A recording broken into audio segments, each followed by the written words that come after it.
রাজ্যের অন্যান্য প্রান্তের সাথে কৈলাসহরেও ব্যাপক উৎসব উদ্দীপনার মধ্য দিয়ে সংখ্যালঘু সম্প্রদায়ের মানুষ উদযাপন করলেন ঈদ উল আজহা। সকালে মহকুমার প্রতিটি মসজিদে অনুষ্ঠিত হয় বিশেষ নামাজ আদায়। তবে মহকুমায় কেন্দ্রীয়ভাবে মূল নামাজ আদায় অনুষ্ঠানটি হয় টিলাবাজারের জামে মসজিদে। সেখানে নামাজ পাঠ করেন হাফিজ শহীদ শাহনাজ হোসেন। ঈদের বিশেষ নামাজ আদায়কে কেন্দ্র করে শান্তি শৃঙ্খলা বজায় রাখতে বিভিন্ন জায়গায় মজুদ ছিল বাড়তি নিরাপত্তা বাহিনী। মুসলিম ধর্মাবলম্বীদের পবিত্র উৎসব ঈদ। এই ঈদ উৎসবকে কেন্দ্র করে সারা দেশের সাথে 59 জেলা সদর কৈলাসহর ও সারমোড়ে পালিত হয়েছে পবিত্র ঈদ উৎসব। ঈদকে কেন্দ্র করে সকালে কৈলাসহর মহকুমার বিভিন্ন মসজিদে নামাজ আদায় করেন মুসলিম ধর্মের মানুষেরা। বিশেষ করে কৈলাসহরের টিলাবাজার জামে মসজিদ প্রাঙ্গণে ঈদের নামাজ পড়ান হাফিজ শহীদ শাহনাজ হোসেন। বাবুর বাজারের মাদ্রাসা প্রাঙ্গণে নামাজ পড়ান মৌলানা হাবিল আহমেদ। কৈলাসহর বাজারে মসজিদে নামাজ পড়ান হাফিজ আব্দুল জলিল। এছাড়াও নূরপুর, রাঙ্গাউটি, ইরানি, মাগুরুলি, ইয়াজে খাউড়া, লাটিয়াপুরা, গৌরনগর, ভগবাননগর, সমরুর মুখ, শ্রীনাথপুর, পূর্ব দুর্গাপুর, ছনতৈল ইত্যাদি জায়গায় মসজিদ ও নামাজ আদায় করেন মুসলিম ধর্মাবলম্বী মানুষেরা। মসজিদ নামাজ আদায় করার পর একে অপরের সাথে আলিঙ্গন করে শুভেচ্ছা বিনিময় করেন। ঈদের বিশেষ নামাজ আদায়কে কেন্দ্র করে শান্তি শৃঙ্খলা বজায় রাখতে কৈলাসহর এবং ইরানি থানা পক্ষ থেকে বিভিন্ন জায়গায় বাড়তি নিরাপত্তা বাহিনী মজুদ ছিল। ঈদ উপলক্ষে এদিন প্রতিটি মসজিদের সামনে অস্থায়ী বিভিন্ন দোকানপাট খুলে ব্যবসায়ীরা এজন্য এক মেলবন্ধনের পরিবেশ তৈরি হয়েছিল।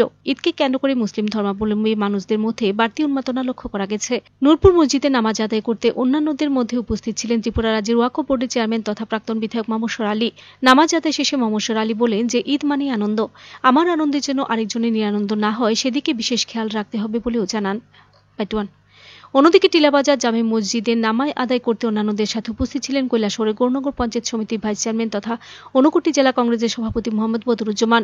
ঈদের নামাজ আদায় শেষ করে পবিত্র ঈদ উৎসব উপলক্ষে দেশবাসী এবং রাজ্যবাসীকে শুভেচ্ছা জানান এবং শান্তি সম্প্রীতি বজায় রাখতে আহ্বান রাখেন।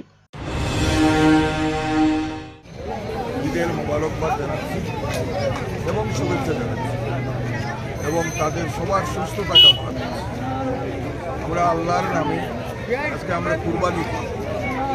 এই কুরবানিটা মানুষের মনের ভিতরে যে প্রসূত্রতা, এই প্রসূত্রতাকে দূরীকরণের জন্য, প্রসূত্রকে ভুলে একটা সুন্দর সমাজ গড়া, সুন্দরভাবে পরিচালিত হওয়া, বিভেদ ভুলে সম্প্রীতির বাতাবরণ সৃষ্টি করা, রাজ্যে তথা দেশে একটা অংশ দীর্ঘদিন যাবৎ এই দেশের যে ভ্রাতৃত্ববোধ, এই ভ্রাতৃত্ববোধ সাম্প্রদায়িক সম্প্রীতি, সেই সম্প্রীতিতে যাতে অটুট থাকে তার জন্য মহান আল্লাহর কাছে কামনা করছি এবং রাজ্য তথা দেশের প্রগতি উন্নতি আমি কামনা করছি।